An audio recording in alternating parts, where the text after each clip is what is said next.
good, y'all? It's your favorite shablickety blow, your favorite shaboing boing, and I'm in this bitch today. Hope y'all having a great one. This really gonna be a remake of a video I did yesterday. My hair looking wild, but it's looking good. I let my hair just freeform and let it do its own thing. Express itself however it want to express itself. I guess this one wants y'all attention today. So I'm gonna let them hang out. I got the alfalfa look. I gotta tuck that. The alfalfa look is crazy. But nah, I wanted to give y'all, share with y'all 3 things that have been helping me in my manifestation journey lately. A couple things that people really don't talk about. The first one, I'm gonna just hop straight into it. The first one being, there is this one lecture that Neville Goddard has where he talks about, he said, never spend a second condemning yourself. And that alone changed my whole entire perspective on manifestation, because a lot of times I would sit there and beat myself up about certain things, or like as a coach, when certain people don't get results, it's almost like you see it as your fault, even though deep down, you know, like it just depends on that person and what they're doing in their manifestation journey. But as a coach, I would take it so personal. So like I would sit there and condemn myself and think like, oh, I'm a bad coach, or I'm a bad XYZ because this person's not getting results. But once I learned that you're not to sit there and condemn yourself about any desire. And if you don't know what condemn means, it means don't sit there and like ostracize yourself or sit there and beat yourself up about every little thing. It's a pointless investment of your thought energy, you feel me? So that was the first thing. The second thing, he had another lecture where he talks about how he manifested getting out of the military during World War II, because they drafted him in and he didn't want to be in there. Don't blame him, because I wouldn't want to be in that bitch either. I'm not trying to be over in Germany hitting the buck with a bayonet and a rifle. No, they probably wasn't even using bayonets. Yeah, I mean, they probably wasn't even using bayonets, but y'all get the point. Like, I wouldn't want to be in no World War II either. I think Neville seen what was going on over there in Iwo Jima and Germany and all that, and he was like, nah, cuz I gotta use this manifestation shit. But he has this lecture where he got out of the army, right? And he had this mystical experience, basically an experience of God through dream or vision, where he, the fuck? But yeah, anyways, I got distracted. I had to cut it off. What I was saying was he had a mystical experience. And in this mystical experience, let me relate something, that way it makes sense. In order to get out of the military, somebody has to approve it or sign it, right? So he had a dream, not a dream, like a vision type shit, where God showed him the paper and there's like a hand and it signed it, and he told him, the fuck he say? He said, that which I have done, do nothing. And I'm gonna tell y'all what that means. The I, not like this I, sorry, like I just woke up, like I said. The I, not this I, but I, as in I am, is God. So when he said that which I have done, do nothing, he's telling you, you don't need to take no action for this manifestation to come into fruition. So he showed them that I have signed the paper. Whatever it is that you've been imagining, it's already done. Do nothing. So all Neville kept doing was persisting mentally every night. He would go to sleep with that same visual in his head. And I don't think I mentioned what he was visualizing, but he was visualizing being at home, which implied that he wasn't in the military anymore. So a couple days later, his officer, or whatever you want to call it, his commanding officer, calls him in and basically let him know that, like, he basically let him know that he wasn't going to be in the military anymore, and they had approved his papers to be out type shit. So it was that simple.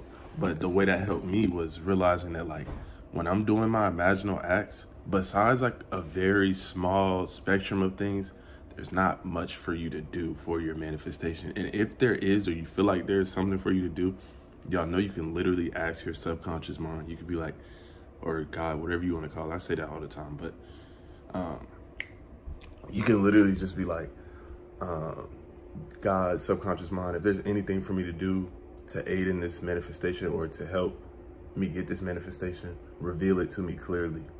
You feel me? Because, like, I know some people are like, you don't have to do nothing to manifest. And that's true for a lot of things. But let's say somebody who wants to be like an NBA player or a social media influencer or things of that nature. You do have to take some action. It's not hard work. That's just action. If that's something you really want to do, that's something you love, you feel me? But another story, like, fuck. That's another story. Because some of y'all get too deep into that. And I'm just saying, some things you do take action for, some things you just don't. Like, and that's just being real. What the fuck? What was the third one? I had a third point. Well, before I even get into the third point, like I said, I just woke up. So if I'm all over the place, I'm sorry, y'all.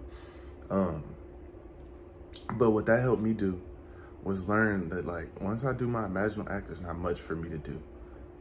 There's not much for me to consciously do. My subconscious God is going to take over and do what it needs to do to bring me what I want. And it helped me stop forcing things. It helped me stop worrying, how is this going to happen? Or when's this going to happen? Or who's going to move? That which I have done, I have done. Do nothing. Simple. Simple. The last thing, I love how these just hit me right when I need them. The last thing I wanted to say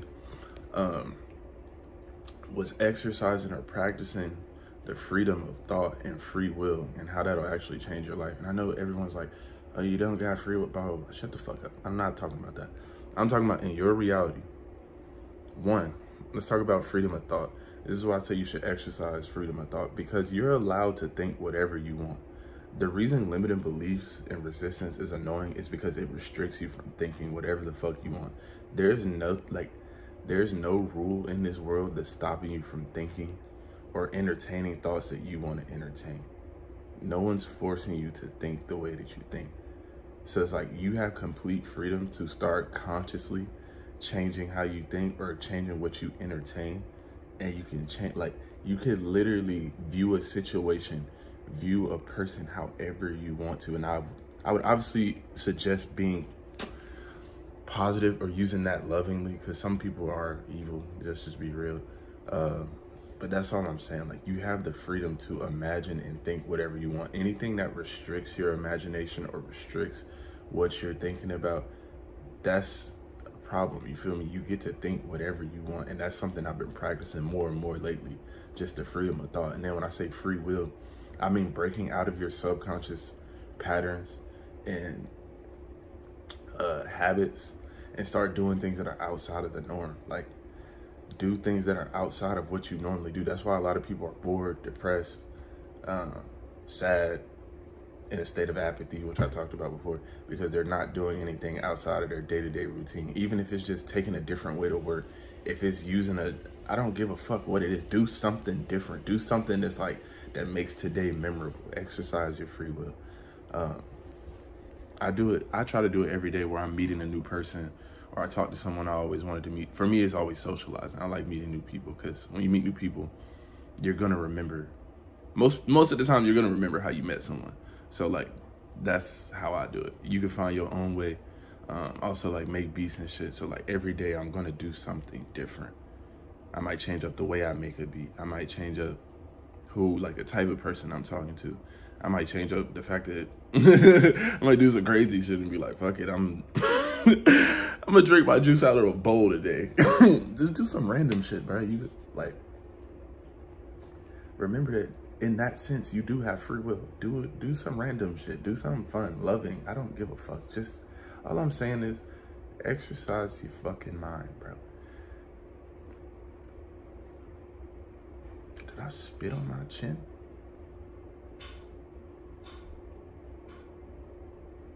Spit on my fucking chin. Anyways, that's all I got for y'all, man. That's the end of the video. It's been your favorite Shaboing Boy. You need coaching, anything, bro, just hit me up. Everything you need is in the description. I'll catch y'all in the next one. Shout out to my hair, man. Shout out to my barber, dude. W cut.